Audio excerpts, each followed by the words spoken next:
I've been really shocked by how poor the quality is of lots of video and audio that we're seeing right now.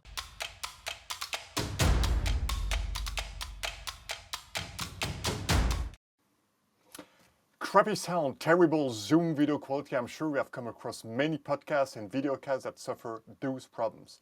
In this episode, we are going to discuss how to make your podcast so much more qualitative than all the others. My guest today is a veteran BBC video journalist who is now training others to master video and image quality.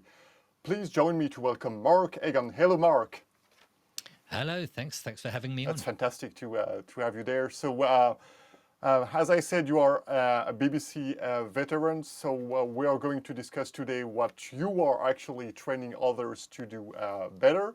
And as a matter of introduction, so you are a seasoned podcaster as well. What are the typical mistakes that you see when you are listening to others' podcasts or watching others' videocast?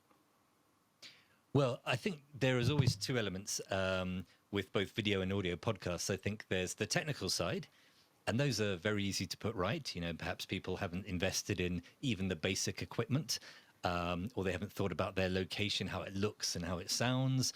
But I think if I would say the most common mistake, I think, is not structuring your video or your audio podcast, and it becomes a bit of a rambling chat. Now, I know there are exceptions. You know, people like Joe Rogan is very successful having a more relaxed style.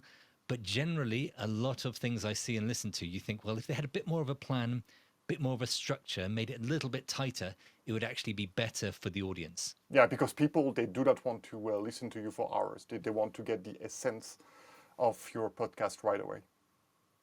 Exactly, yeah. I think at the end of the day, it's good to be natural, but sometimes you think, cut to the chase. You know, what is the, you know, there's a topic, there's always a title of the podcast. And, you know, whilst they've talked about, you know, the weather and all the other things, then, you know, you're thinking, you have 10 minutes in here and you haven't actually got to the point of the podcast. And I think if you are going to bring in things from your everyday life, try and relate them to the topic of your podcast. So maybe you do a business podcast and you want to talk a little bit about how it's been working from home with the children off school or something.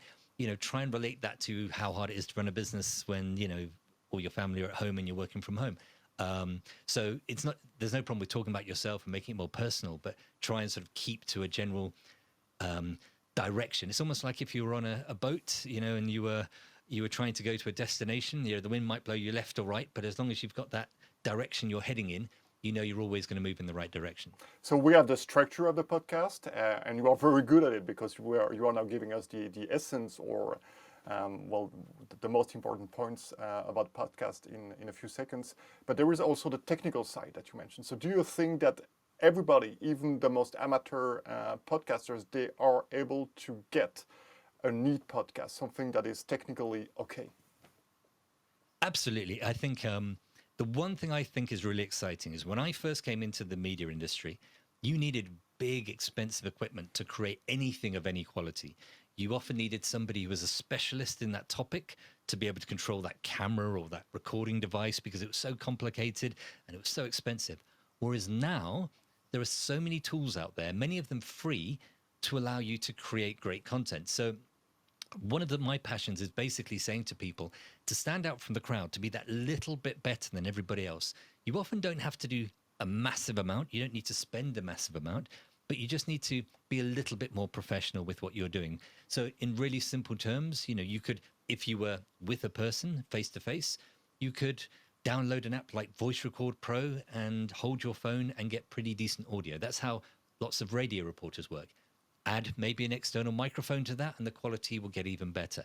Again, if you're doing a call like we are recording this on Riverside, which is one of those platforms that lets you record locally, so the quality will get that little bit better. But I think the main thing is I've been really shocked by how poor the quality is of lots of video and audio that we're seeing right now. When to get a microphone or a light or a camera or something is not expensive and they're not hard to use. So there's really no excuse. Maybe even 5 years ago, there was an excuse for kind of poor quality video and audio. But now it's so easy, it's so cheap. It's just a matter of are you going to see that as a priority and actually learn to do it and buy what you need? Absolutely, and you lose your audience if you don't do these little things, because people cannot just they can't watch you. I mean, if the sound is not okay, if the video is not okay. I've seen so many videocasts that are just Zoom meetings that are recorded with the poor Zoom video quality, and they put that on YouTube, and then, well, you get 10 views, 20 views, and yours, well, we shouldn't be surprised. But Well, it's a whole thing, isn't it? It's like judging a book by its cover. You know, you only have one chance to make a first impression. So if you were doing something face to face, you would think about, you know, have you dressed well? Have you, you know, how are you presenting yourself? Because people immediately make a decision about you depending on how you've presented yourself. So if you were giving a talk at a conference or in a meeting or something.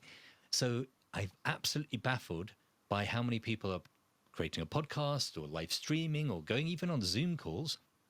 And like you say, they've got a webcam looking up their nose, terrible audio, and then they think people are going to stick with it. If the quality of the content is exceptional, then yep, they will stick with it despite that. But why not just make that little effort and make it easy for people? So what they're looking at, what they're listening to, and you know, I've got to credit you with the sort of quality of, you know, your video and your audio. You take that little bit of time and that bit of extra effort, and that's why you'll stand out from a lot of people. and that's why you accepted our invitation today, right? Exactly. Yeah. Well, I looked at what you were doing, and I thought, yeah, you take this seriously, and you know, I think I can learn a lot from some of the things that you're doing. So so credit to you for that. Okay.